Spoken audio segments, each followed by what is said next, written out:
నమస్తే, నేను మీ సతీష్. రామ్ గోపాల్ వర్మని అరెస్ట్ భయం వెంటాడుతూ ఉందంటే తాజాగా చోటు చేసుకుంటున్నటువంటి పరిణామాలను బట్టి చూస్తే మాత్రం అవునన్నటువంటి సమాధానమే వినిపిస్తూ ఉంది. మరి ఏమిటి ఆ పరిణామాలు అంటే, తాజాగా రామ్ గోపాల్ వర్మ వేసినటువంటి ఒక పిటిషన్ పైన గౌరవ హైకోర్టు ఒక తీర్పునైతే వెలువరించింది.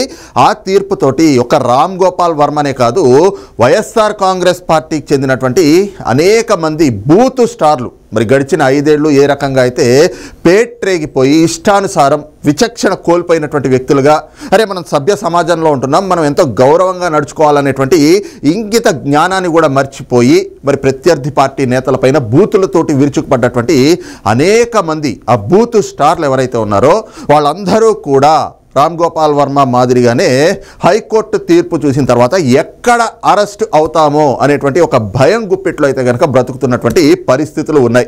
మరి ఏమిటి హైకోర్టు ఇచ్చినటువంటి ఆ తీర్పు అనేటువంటి అంశంలోకి వెళ్లే ముందు, దేనికి రామ్ గోపాల్ వర్మ ఏ అంశంలో ఆయన అంతలా భయపడుతున్నాడు అనేటువంటి అంశాన్ని కూడా క్లుప్తంగా ఒకసారి విశ్లేషించుకుంటే, ప్రధానంగా గడిచిన 5 ఏళ్ళు వైఎస్ఆర్ కాంగ్రెస్ పార్టీకి చెందినటువంటి అనేక మంది సోషల్ సైకోలు, డిజిటల్ డెవిల్స్ పూర్తిగా సోషల్ మీడియా ముసుగులో ఏ రకంగా అయితే ప్రత్యర్థి పార్టీలు, ప్రధానంగా చూసుకుంటే తెలుగుదేశం పార్టీ జాతీయ అధ్యక్షులైనటువంటి ప్రస్తుత ఆంధ్ర రాష్ట్ర ముఖ్యమంత్రి చంద్రబాబు నాయుడు గారి పైన కావచ్చు, ఉప ముఖ్యమంత్రిగా ఉన్నటువంటి పవన్ కళ్యాణ్ గారి పైన కావచ్చు, లేదంటే నారా లోకేష్ గారి పైన కావచ్చు, లేదా చంద్రబాబు నాయుడు గారి కుటుంబంలో ఉండేటువంటి మహిళల పైన, పవన్ కళ్యాణ్ గారికి సంబంధించినటువంటి వ్యక్తిగత జీవితం, మరి ఆయన ఇంట్లో ఉన్నటువంటి ఆయన చిన్న చిన్న కుమార్తెలు, మైనర్స్ వాళ్ళు, అలాంటి వాళ్ళపైన కూడా అసభ్యకరమైనటువంటి పదజాలంతో వాళ్ళని దూషిస్తూ బూతులు తిడుతూ సోషల్ మీడియా ముసుగులో అనేక మార్ఫింగ్ ఫోటోలతోటి, ముఖ్యంగా చంద్రబాబు నాయుడు గారి కుటుంబంలో ఉన్నటువంటి మహిళలు కావచ్చు, లేదా పవన్ కళ్యాణ్ గారివి కావచ్చు,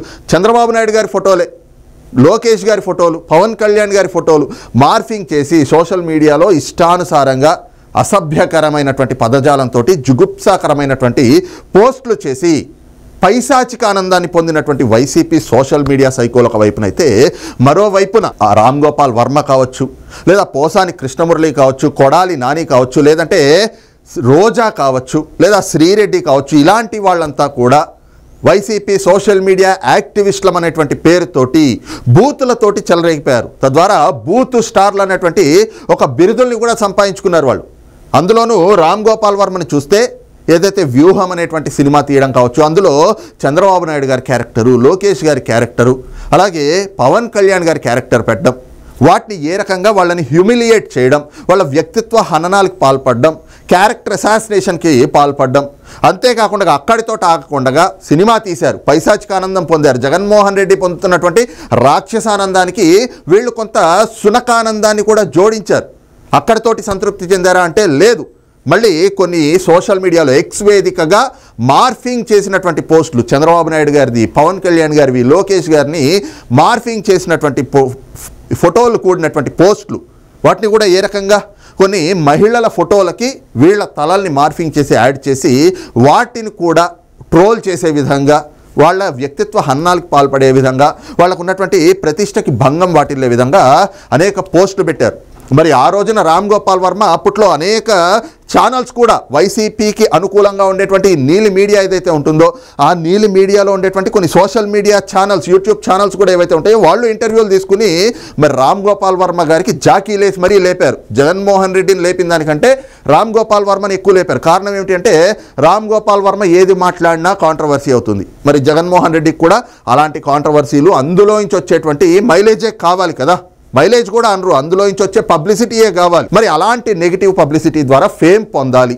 మరి అలాంటి కుట్రల్లో భాగస్వామి అయినటువంటి రామ్ గోపాల్ వర్మ చేయనటువంటి నీచపు కార్యక్రమాలు లేవు. ప్రధానంగా నారా చంద్రబాబు నాయుడు గారు ఆయన స్కిల్ డెవలప్మెంట్ అనేటువంటి ఒక స్కీమ్ని మరి ఆనాటి జగన్మోహన్ రెడ్డి ప్రభుత్వం స్కామ్గా ఒక కుట్రపూరితమైనటువంటి కేసు చంద్రబాబు నాయుడు గారి పైన పెట్టి ఆయన్ని అరెస్ట్ చేసినటువంటి సమయంలో ఇదే రామ్ గోపాల్ వర్మ ఏ రకంగా రాజమండ్రి సెంట్రల్ జైలు ముందరికి వెళ్ళి ఫోటోలు దిగాడు, ఆ ఫోటోల్ని కూడా ఏ రకమైనటువంటి పోస్టులతోటి ఎక్స్లో పోస్ట్ చేశాడు, అది అందరికీ తెలిసిందే. ఇక ఇవన్నీ కూడా ఏమిటి అంటే, జగన్మోహన్ రెడ్డి అండదండలు చూసుకుని, మరి జగన్మోహన్ రెడ్డి తాను ఏ విధంగా అయితే చెప్పాడో తానే 30 ఏళ్ల పాటు అధికారంలో ఉంటాను అని చెప్పేసని ఆయన ఊహించాడు. కాకపోతే ప్రజలు ఆ దిశగా నిర్ణయం తీసుకోలేదు. జగన్మోహన్ రెడ్డి ఒక్క ఛాన్స్ అని అడిగాడు కాబట్టి నీకు ఒక్క ఛాన్స్ ఇవ్వడమే ఎక్కువ అని చెప్పి 2019లో 151 స్థానాలతోటి జగన్మోహన్ రెడ్డిని అందలమెక్కిచ్చి ఒక గొప్ప మ్యాండేట్ని ఇచ్చినటువంటి ప్రజలు మరి 5 ఏళ్ల జగన్మోహన్ రెడ్డి దుర్మార్గపైనటువంటి పాలన చూసిన తర్వాత 2024 వచ్చేటప్పటికి నీకు 2014లో ఇచ్చినటువంటి ప్రతిపక్షం కూడా అనవసరమే, నీకు 11 స్థానాలు చాలు అని చెప్పి 11 స్థానాలకి పతనం చేసి అక్కడ కూర్చోబెట్టినటువంటి పరిస్థితి. అయితే మరి ఆ 5 సంవత్సరాల జగన్మోహన్ రెడ్డి పాలనలో అనేక మంది బూత్ స్టార్లు ఏ రకంగా విచ్చలవిడిగా రెచ్చిపోయారో అందులో ఒకడైనటువంటి రామ్ గోపాల్ వర్మ పైన మరి కూటమి ప్రభుత్వం ఏర్పడిన తర్వాత అటు సోషల్ మీడియా ముసుగులో పేట్రేగిపోయినటువంటి డిజిటల్ డెవిల్స్ వాళ్ళపైన కేసులు నమోదవుతూ ఉన్నాయి. మరి పోసాని కావచ్చు, రోజా కావచ్చు, అంబటి రాంబాబు కావచ్చు, కొడాలి నాని కావచ్చు, రామ్ గోపాల్ వర్మ కావచ్చు, ఇలాంటి వ్యక్తులపైన కూడా కేసులు నమోదవుతూ ఉన్నాయి. మరి ఏదైతే గనక ఒంగోలు రూరల్ పోలీస్ స్టేషన్లో కూడా కూటమి ప్రభుత్వం ఏర్పడిన తర్వాత తెలుగుదేశం పార్టీకి చెందినటువంటి కార్యకర్త రామలింగం అనేటువంటి వ్యక్తి మరి రామ్ గోపాల్ వర్మ గతంలో ఏదైతే చంద్రబాబు నాయుడు గారిని పూర్తిగా కించపరిచే విధంగా, పవన్ కళ్యాణ్ గారిని కించపరిచే విధంగా, అలాగే నారా లోకేష్ గారిని కించపరిచే విధంగా మార్ఫుడ్ ఫోటోలతోటి ఏ రకంగా పోస్టులు పెట్టారు, మరి తద్వారా ఏ రకంగా అయితే వాళ్ళ ప్రతిష్టకి భంగం వాటిల్ల విధంగా వ్యవహరించాడు, మరి ఏ రకంగా వ్యక్తిత్వ హననానికి పాల్పడ్డాడు, వీటిపైన అయితే గనక ఒంగోలు రూరల్ పోలీస్ స్టేషన్లో ఒక ఫిర్యాదు కూడా చేయడం జరిగింది. మరి ఈ క్రమంలోనే ఒంగోలు రూరల్ పోలీసులు కూడా దీనికి సంబంధించి ఒక కేసును నమోదు చేశారు. కేసును నమోదు చేసి ఈ నెల 10వ తారీఖు 12వ తారీఖు అనుకుంటా హైదరాబాద్లో ఉన్నటువంటి రామ్ గోపాల్ వర్మ ఇంటికి వచ్చారు పోలీసులు ఆయనకి నోటీసులు ఇద్దామని. మరి పోలీసులు వస్తున్నారని ముందే తెలుసుకున్నాడు ఏమిటో రామ్ గోపాల్ వర్మ అక్కడి నుంచి పరారైపోయాడు. మరి పోలీసులు ఇంటి దగ్గర లేకపోతే వెళ్ళిపోతారు అని అనుకున్నట్టున్నాడు. అప్పటి వరకు ప్రగల్భాలు పలికాడు. ఎప్పుడు ఇంటర్వ్యూలు ఇచ్చినప్పుడు రామ్ గోపాల్ వర్మ మాటలు ఎలా ఉండేవి, అసలు నేను ఎవరిని కేర్ చేయను, నా దాకా ఎవడన్నా రావాలంటే భయపడతాడు, నాకు మాఫియా బ్యాక్గ్రౌండ్ ఉంది, లేదంటే నాకు అంత బ్యాక్గ్రౌండ్ ఉంది, నాకు బాంబేలో వాళ్ళు తెలుసు వీళ్ళు తెలుసు, ఈ రకంగా మేకపోతు గాంభీర్యాన్ని ప్రదర్శించేవాడు. కానీ ఒక్కసారిగా ఏదో 41A నోటీసులు ఇవ్వడానికి పోలీసులు వస్తున్నారు అంటేనే ఇంట్లో నుంచి పారిపోయి ఆయన కార్యాలయం ఏదైతే ఉంటుందో ఆ కార్యాలయంలో దాక్కున్నటువంటి పరిస్థితి.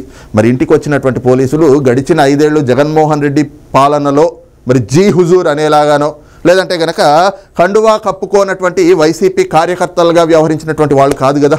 ఇప్పుడు కూటమి ప్రభుత్వం ఏర్పడిన తర్వాత పోలీసు వ్యవస్థలో కూడా మార్పులు ప్రారంభమైనాయి. డీజీపీ ద్వారకా తిరుమలరావు గారు కూడా పోలీసుల పట్ల వాళ్ళ విధుల పట్ల చాలా సీరియస్గా ఆయన కఠినమైనటువంటి చర్యలు తీసుకుంటా ఉన్నారు. మరి ఈ క్రమంలో పోలీసుల్లో కూడా మార్పులు వచ్చినాయి.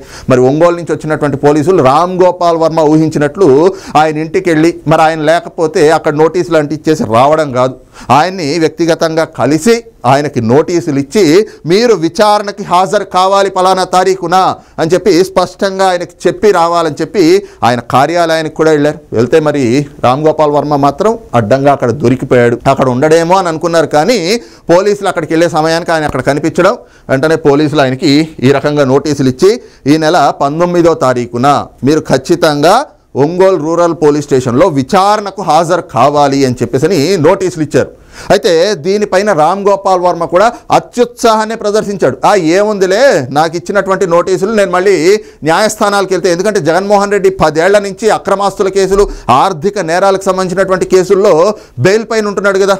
మనకి చట్టంలో ఎన్నో వెసులుబాట్లు ఉన్నాయి, మనం వాటిని మనకు అనుకూలంగా మార్చుకోవచ్చు అని జగన్మోహన్ రెడ్డి ఏ రకంగా అయితే ఫీల్ అయ్యాడో రామ్ గోపాల్ వర్మ కూడా అదే రకంగా ఫీల్ అయ్యి ఏముంది నోటీసే కదా ఇచ్చింది, ఈ లోపల నేను న్యాయస్థానానికి వెళ్ళి నా పిటిషన్ని క్వాష్ చేయమని అడుగుతాను, దానిపైన విచారణ వాయిదా పడుతూ ఉంటుంది, ఆ వాయిదాల క్రమంలో నేను పోలీస్ స్టేషన్కి వెళ్లాల్సినటువంటి అవసరం ఉండదులే అనుకున్నాడు. కానీ అక్కడ కూడా రామ్ గోపాల్ వర్మకి హైకోర్టులో కూడా ఒక చుక్కు ఎదురైంది. మరి ఏదైతే ఆ పిటిషన్ ఆయన దాఖలు చేయడం, తనకిచ్చినటువంటి నోటీసులు, తన పైన ఏదైతే ఒంగోలు రూరల్ పోలీస్ స్టేషన్లో కేసు నమోదైందో దాన్ని క్వాష్ చేయాలి, దాన్ని కొట్టివేయాలి అంటూ కూడా ఒక పిటిషన్ దాఖలు చేశాడు.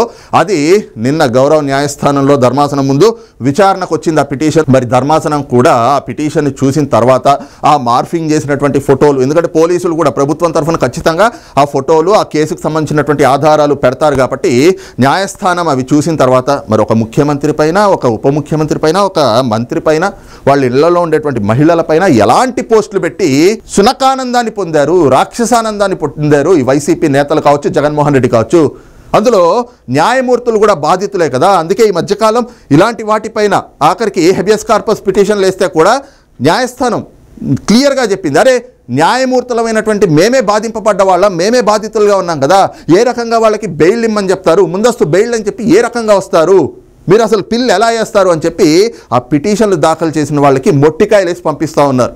మరి ఈ రోజున రామ్ గోపాల్ వర్మ తరఫున ఆయన న్యాయవాది కూడా మరి రామ్ గోపాల్ వర్మ పైన పెట్టినటువంటి కేసును కొట్టివేయాలి అంటూ పిటిషన్ వేస్తే దీన్ని మేము కొట్టేసేటువంటి పరిస్థితి లేదు, ఖచ్చితంగా ఆయన పోలీస్ స్టేషన్కి హాజరై అక్కడ విచారాన్ని ఎదుర్కొని తీరాల్సిందే అని చెప్పేసి కూడా స్పష్టత చేశారు. దీంతో ఏదో తనకు ఊరట లభిస్తుంది అని ఆశపడ్డటువంటి రామ్ గోపాల్ వర్మ ఆశల పైన అయితే కనుక నీళ్లు చల్లినట్లుగా అయింది. అయితే ఇదే క్రమంలో మరి ఆయన న్యాయవాది కనీసం మాకు ఒక 4 రోజులు 5 రోజులు టైం ఇవ్వండి, వెంటనే రేపే వచ్చి విచారణకు హాజరవ్వాలి అంటే ఆయన రాలేని పరిస్థితి. అంటే ఈ విషయాన్ని కూడా మీరు మమ్మల్ని అడగద్దు, అక్కడ ఎవరైతే గనక ఇన్వెస్టిగేషన్ ఆఫీసరో స్టేషన్ ఆఫీసర్ ఎవరైతే ఉంటారో ఆ పోలీసులతోటే చర్చించుకోండి, పోలీసులే దానికి సంబంధించినటువంటి నిర్ణయాధికారం వాళ్ళ దగ్గరే ఉంది కాబట్టి వాళ్ళే ఏ నిర్ణయం తీసుకుంటారో వాళ్ళదే అడిగి వాళ్ళ దగ్గరే మీరు నిర్ణయం తీసుకొని తప్పితే ఈ కేసును కొట్టేయాలి అంటూ మీరు వేసినటువంటి పిటిషన్ అయితే మేము కొట్టేస్తున్నాం, అంటే మీరు వేసినటువంటి పిటిషన్ తాలూకు ఆ కాగితాన్ని చించి చెత్తబుట్టలో వేస్తున్నావు, నువ్వు చేసిన చెత్త పనులకి నువ్వు పోలీస్ స్టేషన్కి వెళ్ళి నువ్వు విచారణని ఎదుర్కోవాల్సిందే అని చెప్పి రామ్ గోపాల్ వర్మకి నిన్న గౌరవ న్యాయస్థానం కూడా ఒక చంపపెట్టు లాంటి తీర్పునైతే ఇచ్చినట్లుగా తెలుస్తోంది. మరి ఈ క్రమంలో ఈ రోజున ఒంగోలు రూరల్ పోలీస్ స్టేషన్లో రామ్ గోపాల్ వర్మ మరి నోటీసులు తీసుకున్నాడు కదా, విచారణకు హాజరు కావాలి, హాజరు కాకపోతే ఖచ్చితంగా పోలీసులు అరెస్ట్ చేస్తారు. అందుకని చెప్పి ఈ రోజున ఆ విచారణని తప్పించుకోవడానికి ఆయన నేరుగా అక్కడికి వెళ్ళి ఇదిగో నేను ఫలానా కారణాల చేత ఈరోజు విచారణకైతే రాలేను కాబట్టి నాకు సమయం ఇవ్వండి అని చెప్పి కోరచ్చు, కానీ ఆయన న్యాయవాదుల్ని పంపించాడు. అలాగే ఉదయాన్నే స్టేషన్ ఆఫీసర్కి వాట్సాప్ మెసేజ్ పెట్టాడట రామ్ గోపాల్ వర్మ, నాకు సినిమా షూటింగ్ ఉంది, నేను ఈరోజు విచారణకు హాజరు కాలేను, నాకు కొంచెం టైం కావాలి అని చెప్పి వాట్సాప్ మెసేజ్ పెడితే పోలీసులు మాత్రం బాబు ఇట్లాంటివి చెల్లవు, నువ్వు నీ న్యాయవాదుల్ని పంపించి మాకు ఏదన్నా రిప్రజెంటేషన్ ఇప్పిస్తే దాన్ని మేము ఏమైనా కన్సిడర్ చెయ్యాలా లేదా అనేటువంటిది ఆలోచిస్తాం, కానీ నువ్వు వాట్సాప్ మెసేజ్లు పెట్టి నేను రావట్లేదు అంటే నువ్వేం పెద్ద వీవీఐపీవి కాదు, నువ్వు ఖచ్చితంగా విచారణకు హాజరు కావాలి అనేది వాళ్ళు కూడా స్పష్టం చేశారు. మరి ఈ క్రమంలో రామ్ గోపాల్ వర్మ తన న్యాయవాదుల చేత ఇదిగోండి ఈ రకంగా ఒక లెటర్ని కూడా పంపించాడు. ఏమిటా లెటర్ అంటే to station house officer PS Maddipadu Prakasam district Andhra Pradesh, ఏదైతే మద్దిపాడు పోలీసులు ఉన్నారో వాళ్ళే ఈ నోటీసులు కూడా రామ్ గోపాల్ వర్మకి ఇచ్చింది. అందులో కూడా ఏం రాశాడు, sir I Ram Gopal Varma P son of Krishnam Raju P, age 63 years, occupation film director, office address plot number 43, Navnirman Nagar, Film Nagar, Telangana. I would like to bring to your notice that I am arraigned as accused in crime number 230 of 2024. అంటే నేను ఒక అక్యూజ్డ్గా ఒక నిందితుడిగా పేర్కోబని ఉన్నాను ఒక కేసులో, అది కూడా ఏమిటి అంటే crime number 230 of 2024. You have issued a notice to me under 35 of 3 of BNSS Act to appear before you on 19/11/2024. అంటే ఈ రోజున ఏదైతే గనక అండర్ సెక్షన్ 35 of 3 ఏదైతే భారతీయ న్యాయ శిక్షా సమితి ఉందో కొత్తగా వచ్చినటువంటి చట్టం, ఆ చట్టం కింద నువ్వు విచారణకు హాజరు కావాలి అని చెప్పి మీరు నాకు నోటీస్ ఇచ్చారు. As I am preoccupied with the shooting and work schedule which are fixed much earlier, as the cost of production is involved, it will impact the producers of the project which I am working presently. I request you to grant me 1 week time to appear before you and answer your queries. I fully cooperate with the investigation. P. Ram Gopal Verma అని చెప్పి పెట్టాడు. ఏమిటి అంటే అయ్యా నాకు ఒక cinema shooting ఉంది, అది కూడా ఇది వరకు ఎప్పుడో ఆ షెడ్యూల్ అంతా ప్లాన్ అయి ఉంది కాబట్టి నేను ఇప్పటికిప్పుడు అక్కడికి వస్తే దాంట్లో ప్రొడక్షన్ కాస్ట్ వేస్ట్ అవుతుంది, నేను పెట్టే డబ్బులు ప్రొడ్యూసర్లు పెట్టేటువంటి డబ్బులు అలాగే చాలా వరకు కూడా మాకు నష్టం వాటిల్లేటువంటి ప్రమాదం ఉంది కాబట్టి ఈ రోజు నేను విచారణకు హాజరు కాలేకపోతున్నాను, నాకు ఒక వారం రోజుల సమయాన్ని అయితే ఇవ్వండి, ఆ తర్వాత నేను వచ్చి మీరు విచారణలో అడిగేటువంటి ప్రశ్నలన్నిటికీ కూడా మీకు పూర్తి స్థాయిలో సహకరిస్తూ నేను ఆ విచారణ అయితే కనుక ఎదుర్కొంటాను, నాకు ఈ వారం రోజులు గడువు ఇవ్వండి అంటూ తన న్యాయవాదుల చేత ఈ లేఖను కూడా పంపించాడు, ఏదైతే వినతిని కూడా పంపించాడు. దీని అర్థం ఏమిటి అంటే ఏదైతే న్యాయస్థానాలకు వెళ్ళి క్వాష్ చేయమని అడిగితే డైరెక్ట్గా హైకోర్టే ఆ పిటిషన్ని కొట్టేసింది, చింపి చెత్తబుట్టలో వేసింది ఆ పిటిషన్ని. నువ్వు చేసిన తప్పుడు పనులకి నువ్వు చేసిన చెత్త పనులకి నువ్వు వెళ్ళి అక్కడ విచారణని ఎదుర్కో, మరి పోలీసులు వదిలిపెడితే సరి, లేదు వాళ్ళు కనుక కేసును గట్టిగా తీసుకెళ్తే నువ్వు అరెస్ట్ అయ్యి లోపల చిప్పకూడు తినే పరిస్థితి అయితే నీకు తప్పదు అని న్యాయస్థానం కూడా చెప్పడంతో మరి దిక్కుతోచని స్థితిలో విచారణ నుంచి ఎగ్గొట్టడానికి నాకు వారం టైం కావాలి, ఇది కావాలి, అది కావాలి అంటూ ఇలాంటి లేఖలు రాస్తున్నాడు. దీని ఆంతర్యం ఏమిటి అంటే రామ్ గోపాల్ వర్మకి స్పష్టత అయిపోయింది, తాను అరెస్ట్ కాబోతున్నాను, తనను ఖచ్చితంగా ఈ కేసులతో పాటుగా ఇంకా అనేక కేసులు ఆయన పైన పడతాయి కాబట్టి వాటన్నిటిలో కూడా రామ్ గోపాల్ వర్మని పోలీసులు అరెస్ట్ చేస్తారు. మరి ఏదైతే ఇప్పటికే బోరగడ్డ అనిల్ కుమార్ ఏదైతే గుంటూరుకు చెందినటువంటి రౌడీ షీటర్ ఉన్నాడో ఇప్పటికే విచారణకు రమ్మంటే నాకు జ్వరం వచ్చిందని చెప్పుకుంటా ఉన్నాడంట. ఆల్రెడీ పోలీసులు, ఏపీ పోలీసులు ఆయన్ని రాష్ట్ర పర్యటనలు చేపిస్తూ ఉన్నారు. రామ్ గోపాల్ వర్మకు కూడా త్వరలోనే ఈ కేసుతో పాటుగా అనేక కేసులు ఆయన మీద పడ్డ తర్వాత పోలీసులు ఆయన అరెస్ట్ చేస్తే రాష్ట్ర పర్యటనలు తప్పవు అన్నటువంటి ఒక భయం ఆయనలో స్పష్టంగా కనిపిస్తుంది అన్నటువంటి అభిప్రాయాలు కూడా రాజకీయ పరిశీలకుల నుంచి అయితే వ్యక్తమవుతోంది. మరి ఈ అంశం పైన మీ అభిప్రాయం ఏమిటనేటువంటిది కూడా కింద కామెంట్ సెక్షన్లో మెన్షన్ చేయండి. Thank you.